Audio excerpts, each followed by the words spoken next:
오늘 말씀의 제목을 한번 읽어보실까요? 시작. 신앙이 내 삶의 중심이 돼야 된다. 그 주제를 가지고, 제목을 가지고 오늘 본문을 중심으로 히스기야 왕에 대해서 살펴보고자 합니다. 계속 마태복음을 하고 있는데 최근 새벽 예배 말씀이 역대하 말씀이에요. 근데 이 히스기야의 업적과 하나님께 행한 행동들을 쭉 보면서 은혜가 돼서 오늘 말씀은 이 히스기야가 어떤 일을 했고 어떤 삶을 살았으며 또 우리에게 어떤 도전을 주고 있는가를 한번 생각해 보는 게 좋겠다 해서 오늘은 이 말씀을 정했습니다. 여러분, 구약 성경은 상당히 많죠. 그런데 구약 성경의 거의 대부분은 이스라엘 역사에 대한 이야기입니다. 이스라엘의 역사. 물론 선지서도 있지만 그 선지자들은 다 이스라엘의 역사 가운데 포함된 선지자들이죠. 그래서 물론 창세기부터 시작하면 천지창조부터 시작을 하지만 12장에 아브라함을 부르신 사건부터는 이제 이스라엘이라는 나라가 어떻게 출발했고 또 커졌으며 어떻게 나라가 되었고 그 나라의 열왕들, 나라의 각자의 왕들이 어떤 삶을 살았으며 어떻게 패망했는가, 또 어떻게 포로에서 돌아왔는가, 그 역사를 구약 성경이 이제 창세기 12장 이후로부터 말라기까지 쭉 설명을 해주고 있습니다. 이스라엘은 한 나라이지만 사실은 하나님이 통치하는 나라입니다. 그래서 하나님의 나라라고도 이야기를 합니다. 사실 왕들이 있었어요. 왕들이 있었지만 그 왕들은 기타 다른 왕들과 같이 왕이 주인이 아니라 그 왕은 하나님의 대리자예요. 그래서 결국 그 하나님이 왕이 되시고 그 하나님의 뜻을 따라서 왕이 이스라엘을 통치하는 구조가 된 것이죠. 그래서 이 이스라엘은 별명이 있는데 제사장 나라라는 별명이 있어요. 제사장 나라. 이 제사장이라는 나라라는 의미는 이방 나라들이 이 이스라엘을 보면서 하나님의 살아계심을 드러나게 하는 나라다. 그런 의미가 있습니다. 그러니까 이스라엘이 이렇게 통치하고 이스라엘 나라가 유지되는 걸 보면서 하나님이 있구나 라는 것을 하나님을 모르는 나라들에게 이제 알려주는 거죠. 그러기 위해서는 이스라엘이 무엇보다도 하나님의 뜻대로, 즉 왕이신 하나님의 말씀대로 살아가는 게 반드시 필요했습니다.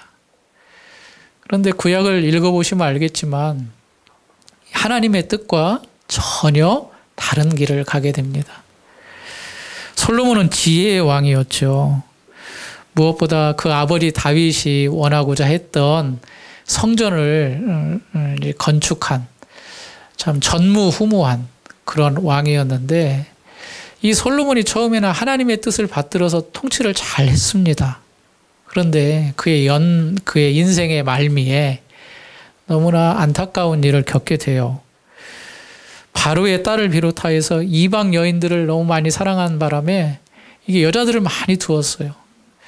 그것까지는 괜찮아요. 그런데 그 자기의 아내 되고 첩된 그 여인들이 이제 솔로몬의 마음을 바꾸기 시작하는 거예요.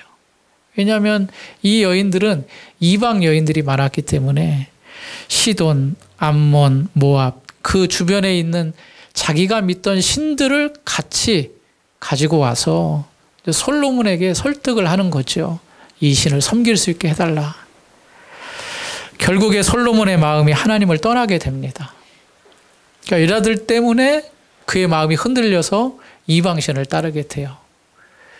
성경에 보니까 하나님께서는 그 모습이 너무 안 좋게 보여서 2번이나 나타나셨다. 그렇게 말씀하고 있습니다. 그래서 솔로몬에게 다른 신을 따르지 말아라. 너 지금 잘못하고 있으니까 그렇게 하면 안 된다. 라고 경고했는데도 불구하고 솔로몬이 끝까지 그 길을 고집을 하면서 결국에는 한 나라였던 나라가 솔로몬 다음 때부터 나라가 2나라로 나뉘어지게 됩니다. 원래는 한 나라였죠. 사울을 초대왕으로 다윗, 그 다음에 솔로몬까지는 나라가 하나였는데 우리나라가 남한과 북한으로 이렇게 양분이 되었듯이 이 이스라엘도 솔로몬 다음 때 왕부터는 나라가 나뉘어지게 됩니다. 그래서 북쪽은 10지파가 모여서 북이스라엘이라는 이름으로 여로보암이 왕이 되어서 이어가고, 남쪽에는 남유다라는 이름으로 솔로몬의 아들인 르호보암이 왕위를 이어갑니다. 그런데 비록 나라가 두 개가 나뉘었지만 이스라엘이라는 정체성은 잊어서는 안 됐습니다. 하나님이 왕이 되시는 나라야 됐거든요. 그래서 북쪽 이스라엘을 다스리는 르호보암에게도 하나님을 잘 섬겨야 되는 그런 원칙이 있었고, 남쪽은 뭐 말할 것도 없이 다윗과 솔로몬의 대를 이은 르호보암도 이제 하나님의 뜻대로 그 나라를 통치해야 될 이유가 분명히 있었습니다. 그런데 이게 나라가 나누어지면서 북쪽 이스라엘은 여로보암부터 하나님을 계속 떠난 그런 악한 일들을 저지르게 됩니다. 이제 역대상, 역대하, 또 열왕기상, 열왕기하를 보면 이제 이스라엘의 역사들이 쭉 구체적으로 기록이 되는데, 이 북이스라엘의 왕들을 기록을 하면서 평가를 해요. 이 왕이 어땠다 평가를 하는데 대부분의 평가가 좋지 않습니다. 좋지 않다는 것은 하나님을 떠난 통치를 했다는 거죠. 남쪽 유다는 그래도 조금 낫습니다.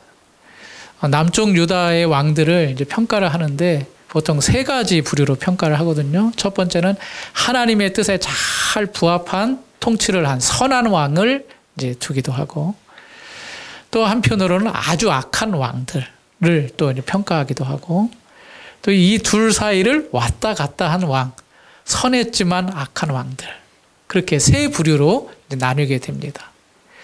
히스기야는 그 세 부류 중에 선한 왕에 속합니다. 즉 하나님의 뜻을 따라서 하나님께서 원하시는 대로 그 통치를 했던 왕으로 이제 분류가 되죠. 히스기야는 남유다의 13번째, 즉 르호보암부터 시작해서 13번째 왕으로 이제 왕위에 오릅니다. 그의 아버지는 아하스였고 그의 아들은 므낫세였습니다. 그런데 좀 아이러니한 게 아버지가 가장 악한 왕이었어요. 가장 악한 왕. 그런데 아들은 하나님의 뜻대로 하는 선한 왕이 되었어요. 그런데 또 그 아들은 아버지 히스기야를 따르지 않고 또 악한 일을 합니다.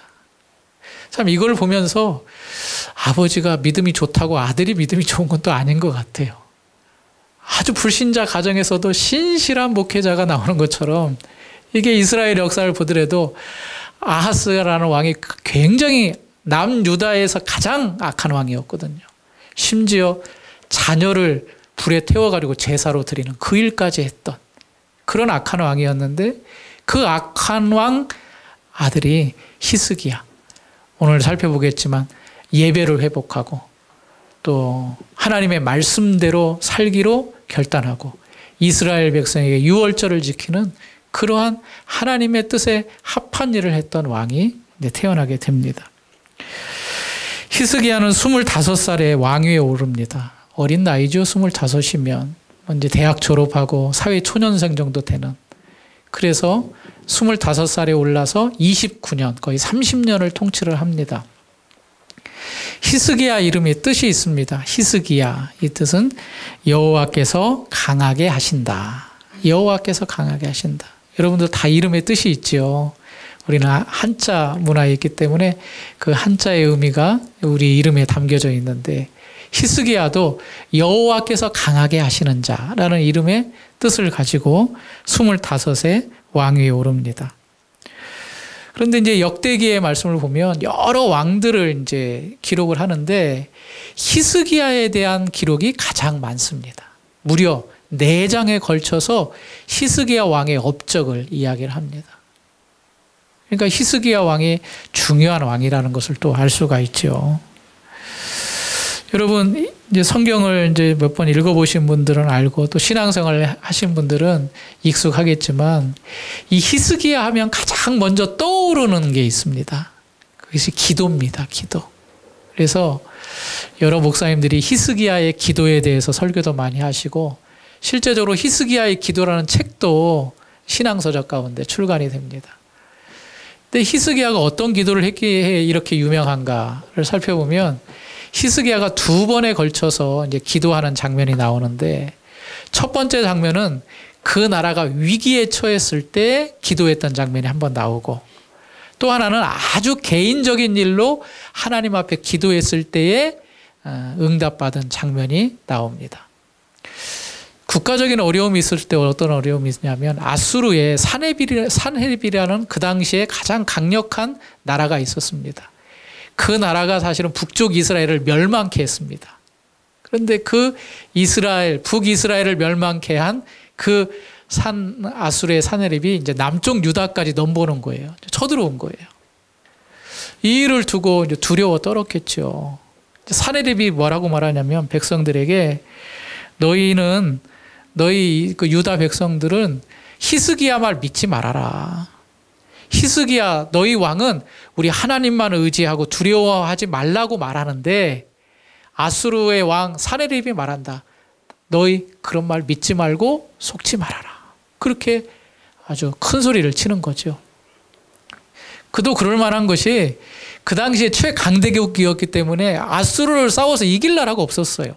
그러니까 그 조그마한 유다도 그냥 맘만 먹으면 단번에 해치울 수 있는 그런 능력을 가지고 있었기 때문에 큰 소리 칠 수 있는 거예요. 그의 신하였던 랍사게도 유다 방언으로 그 방백들뿐만 아니라 예루살렘에 있는 성에 있는 그런 백성들을 향하여서 큰 소리를 칩니다. 너희는 대왕 아수르의 말을 들으라. 너희는 히스기야에게 속지 말라. 그가 너희를 내 손에서 건져내지 못하리라. 쉽게 말하면 너희들은 우리의 밥이다. 우리 이길 수 없으니까 히스기야가 아무리 하나님께 의지하고 두려워하지 말라 그래도 너희는 속지 말아라. 이 말을 들은 예루살렘에 있는 백성들이 얼마나 떨었겠습니까? 왕은 주님을 의지하고 하나님을 의지하면 된다 그러는데 실제적으로 보이는 군대와 군사를 동원한 아수르의 군대를 봤을 때는 얼마나 불안했겠습니까? 이때 히스기야가 이 랍사게가 가져온 편지를 받고 옷을 찢으면서 베옷으로 갈아입고 그 편지를 가지고 여호와의 전에 들어갑니다. 여호와의 전 성전에 들어가서 뭘 하냐면 기도를 합니다. 열왕기상 19장 19절 우리 하나님 여호와여 원하건대 이제 우리를 그의 손에서 구원하옵소서. 그리하시면 천하 만국이 주 여호와가 홀로 하나님이신 줄 알지어다. 주님, 이렇게 랍사게와 산헤립이 큰 소리 치면서 백성들을 유혹하고 미혹하며 백성들이 두려움 가운데 있는데 여호와 하나님이 일을 행하셔야 됩니다. 그래서 저 이방 민족 아수르에게 여호와 하나님이 참 하나님이심을 알게 해 주어 달라고 그렇게 기도하죠.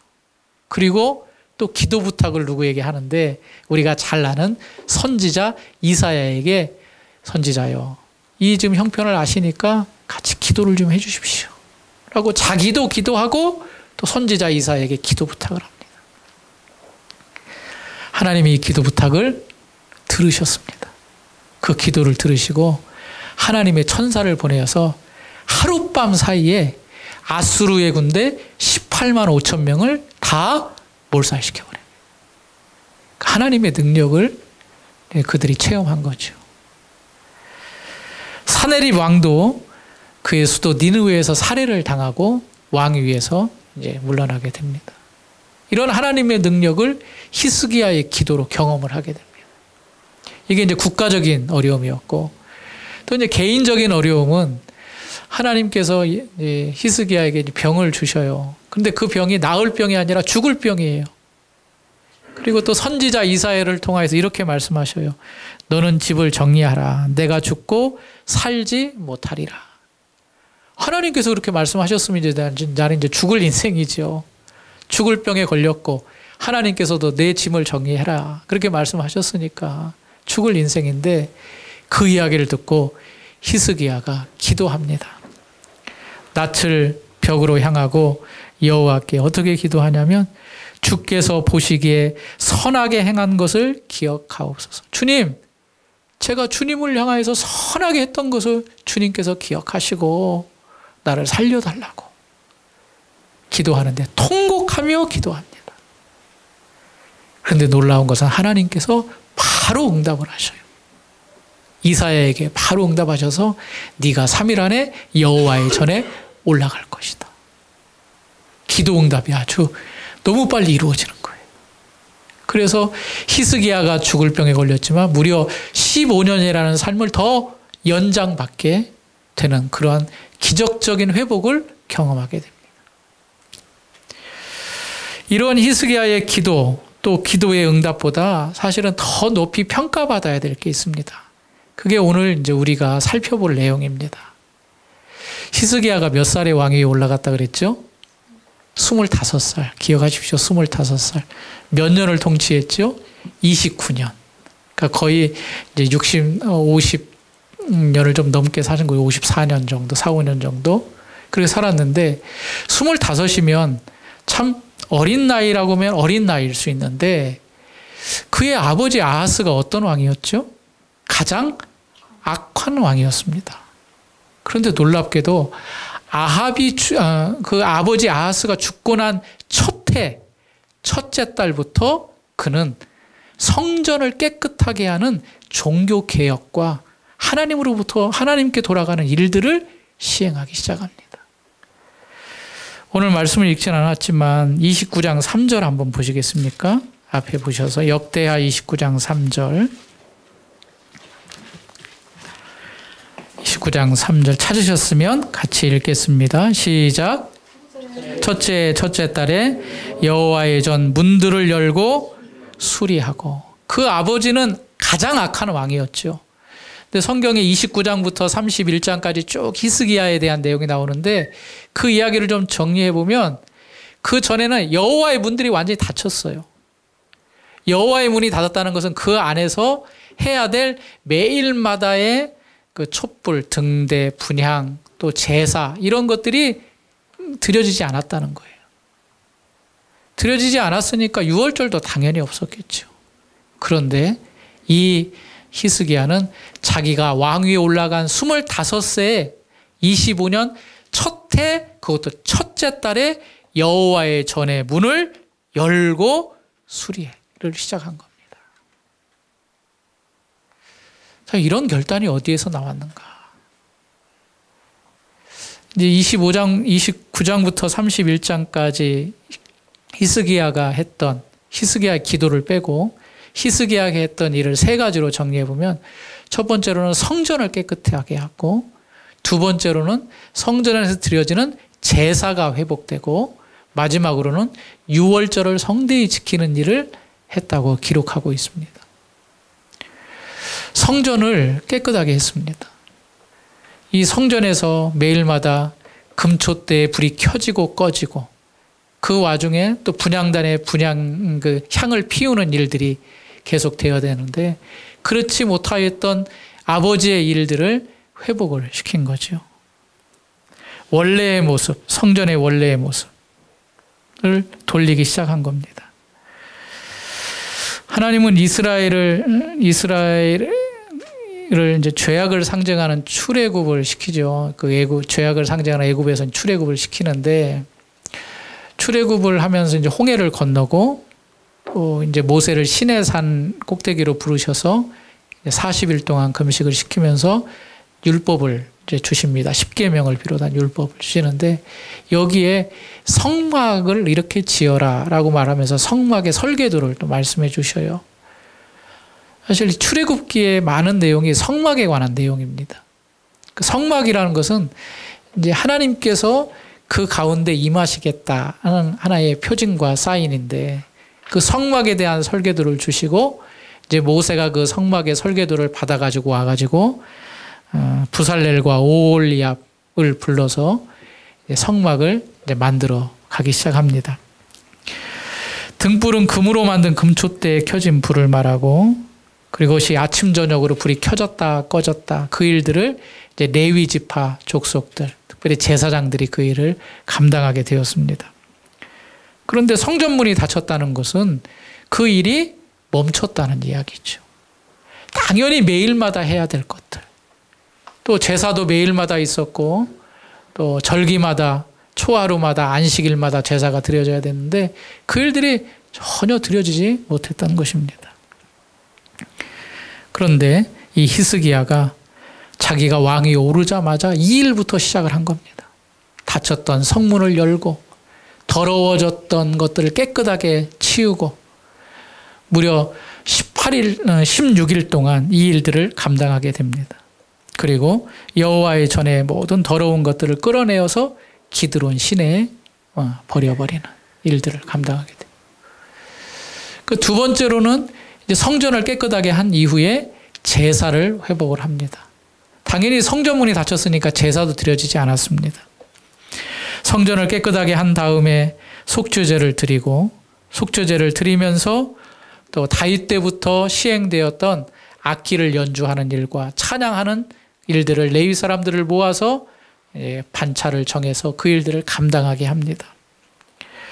속죄제사를 다 드린 이후에 히스기야는 백성들에게 감사의 제물을 가져오라고 명령합니다. 감사의 제물이라는 것은 제사 중에 화목제에 해당되는 건데 이 화목제를 드린 이후에 그 제물들을 제사장과 그 제물을 드린 사람이 나눠 먹을 수 있었거든요.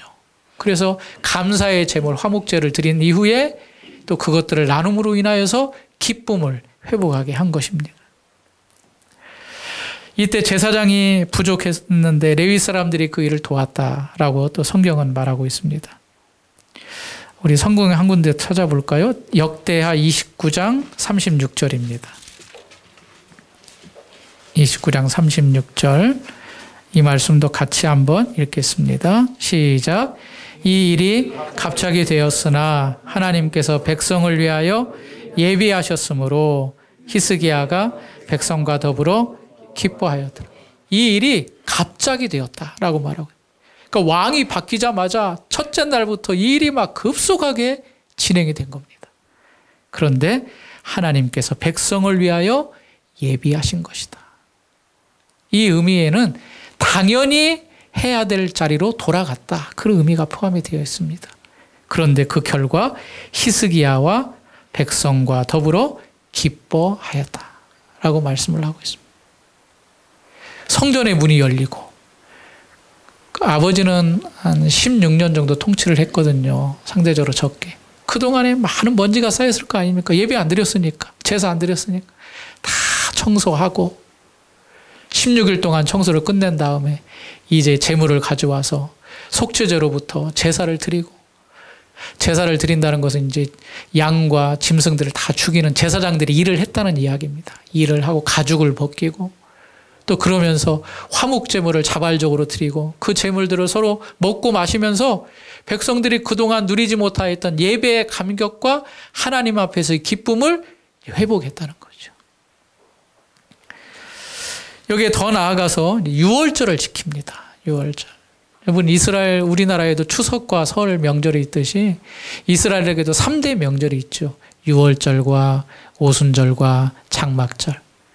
첫 출발이 유월절부터입니다. 뭐 예배도 당연히 안 드렸으니까 절기도 안 지켰죠. 그런데 이제 유월절을 지키는데 이 유월절을 누구랑 지키느냐? 지금 남북이 나눠져 있잖아요. 근데 남유다만 지키는 것이 아니라 보발꾼들에게 편지를 써서 보내서 북이스라엘도 원하는 사람들은 지키러 오라 해가지고 온 이스라엘이 유월절을 지킬 수 있도록 히스기야가 이제 힘을 다하여서 애쓰는 장면을 보게 됩니다. 각 지파에게 소식을 전하고 그 지파들이 이제 참여하여서, 물론 그 과정 가운데 우여곡절이 있었는데 원래는 1월 14일에 유월절을 지켰는데 한 달이 연기되어서 2월 14일부터 일주일간 6.25 유월절과 같이 무교절이 지켜집니다. 그런데 놀라운 거는요, 백성들이 이 유월절을 지켰는데 너무 기쁘고 감사해서 일주일을 더 지키자고 한 거예요. 그래서 2주간 이 절기를 지키게 됩니다. 29장 아까 36절 읽었죠. 히스기야가 백성과 더불어 기뻐하였더라. 그렇게 말하였고, 우리 한 절 더 찾아볼까요? 30장 26절입니다. 역대하 30장 26절.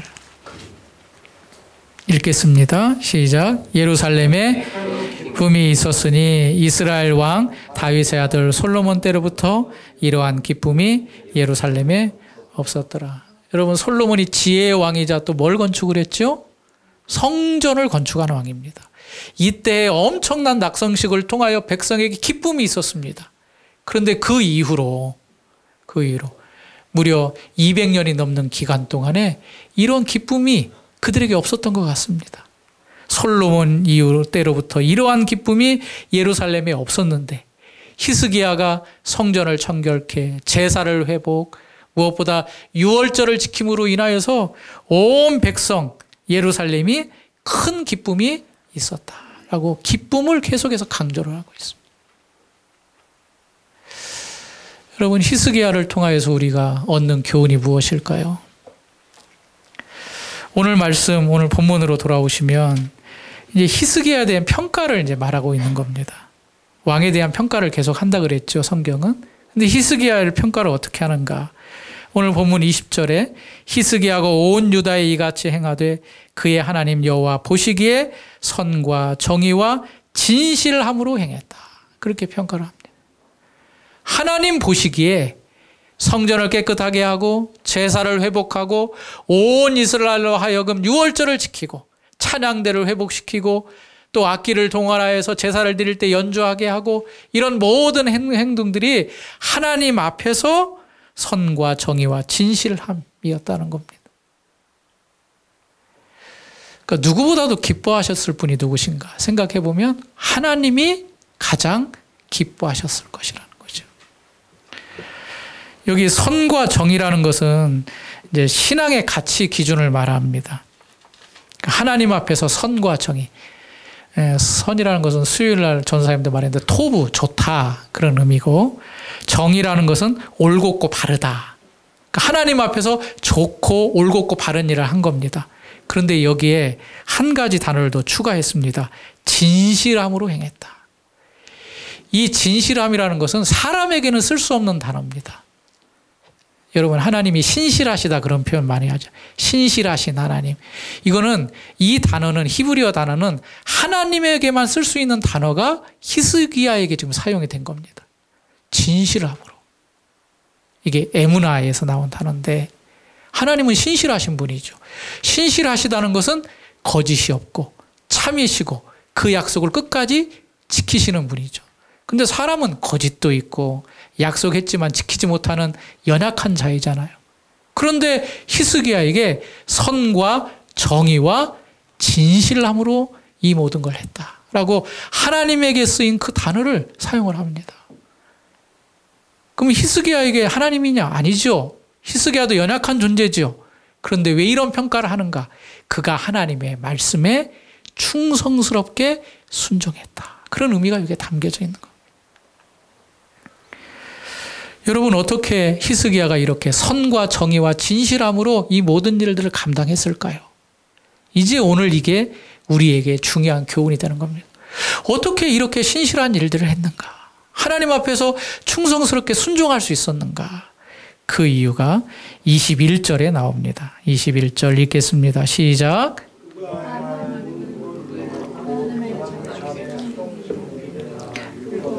계명에나 그의 하나님을 찾고 한 마음으로 행하여 형통하였더라. 그 하나님을 어떻게 했다고요? 찾았다. 그렇게 말하고 찾았다. 그리고 한 마음으로 행했다.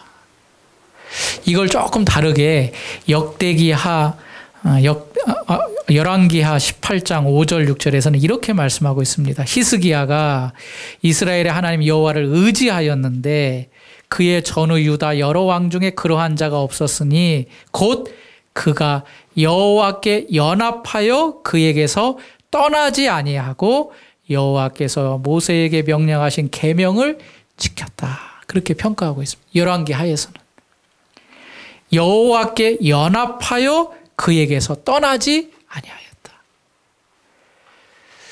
여러분, 이런 생각이 듭니다.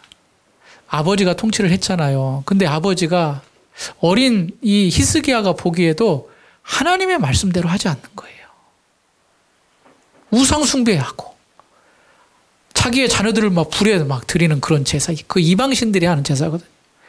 악하게 통치하고 그런 걸 보면서 히스기야 마음 가운데는 내가 왕이 되면 그 일을 하지 않겠다. 그런 결정이 아니고서는 그가 왕위에 25세 올라가자마자 성전을 수리하고 청소하는 일을 하지 못했을 거예요. 그는 어린 나이에 아버지의 모습을 보면서 저것은 하나님이 기뻐하시는 일이 아니다. 하나님의 뜻대로 해야 되는데 저거는 하나님께서 기뻐하시는 일이 아니기 때문에 나는 그렇게 하지 않으리라 하고 마음을 먹고 여호와께 연합하고 그에게서 떠나지 아니하는 하나님 중심의 신앙을 그가 가지고 있었다는 거예요. 오늘 21절에도 하나님을 찾고 그랬습니다. 하나님을 찾고. 여기 찾고라는 단어는 내가 어떤 존재인가를 그가 분명히 알았다는 겁니다. 이 이스라엘은 하나님이 왕이 되시는 나라인데 왜 아버지가 또 왜 역대의 왕들이 특별히 그 당시에 북이스라엘이 아수르에게 망하는 그런 침략당하는 모습을 보면서 왜 같은 하나님을 믿는 비록 나라는 나뉘어졌지만 북이스라엘이 어려움을 당했을까? 원인은 하나다. 하나님을 떠났기 때문에. 우리는 하나님을 떠나서는 안 된다. 히스기야 마음 가운데는 여호와에 연합하여 그 여호와 하나님을 나의 왕으로 삼고 그 하나님을 끝까지 찾고 한 마음으로 이 일들을 하게 돼요. 그 마음의 중심에 그 심령의 중심에 여호와 하나님이라는 한 단어가 자리하고 있었던 거죠. 역대기의 중요한 주제는 전심으로 하나님께 구하라입니다. 전심으로.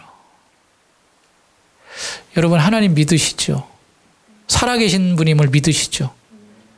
그런데 우리가 믿는 거에만 그치는 것 같아요. 나 하나님 믿어. 그런데 여러분 전심으로 하나님을 믿습니까?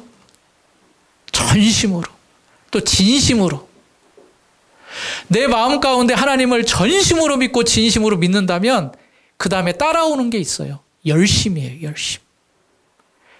정말 하나님이 나의 하나님이시고 나의 구원자이실 뿐만 아니라 온 우주 만물을 지으신 만왕의 왕이시고 신들 중에 신이신 그 하나님을 내가 믿는다면 그 하나님이 오늘도 역사하시고 또 그 하나님 앞에 내가 어떻게 살아야 될 건가를 확신한다면 하나님을 어떻게 섬겨야 될까 열심을 내게 되어 있다는 겁니다.